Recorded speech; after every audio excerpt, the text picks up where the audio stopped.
शनिवारपासून पुन्हा पावसाने लावलेल्या दमदार हजेरीमुळे पंचगंगा नदीच्या पाणी पातळीत वाढ झाली असून पंचगंगा पुन्हा पात्राबाहेर पडली असून जुन्या पुलाला पाणी घासून वाहू लागल्याने जुना पूल दुसऱ्यांदा वाहतुकीसाठी बंद करण्यात आला आहे। तर मंगळवारी दुपारी पाणी पातळी 55 फुटावर पोहोचली होती। गत आठवड्यात शहर परिसरासह धरण पाणलोट क्षेत्रात संततधार बरसणाऱ्या वरुणराजामुळे नद्यांच्या पाणी पातळीत झपाट्याने वाढ होत चालली होती। इचलकरंजी येथील पंचगंगा नदीच्या पाणी पातळीत वेगाने वाढ होऊन पाणी पातळी 58 फुटापर्यंत आली होती, परंतु त्यानंतर पुन्हा पावसाने उसंत घेतल्याने पाणी पातळी वेगाने घटही झाली होती।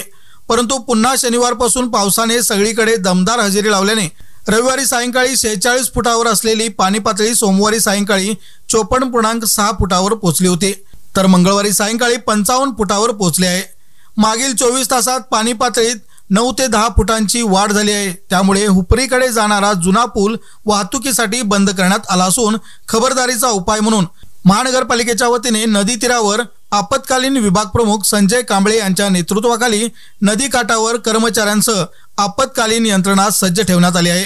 दरम्यान कौटुंबिक वादातून एक महिला दुपारच्या सुमारास आपली जीवनयात्रा संपवण्यासाठी नदीकडे गेली होती, पण आपत्कालीन यंत्रणेतील जवानांनी तिला ताब्यात घेऊन तिची समजूत काढल्याने महिलेचा जीव वाचला।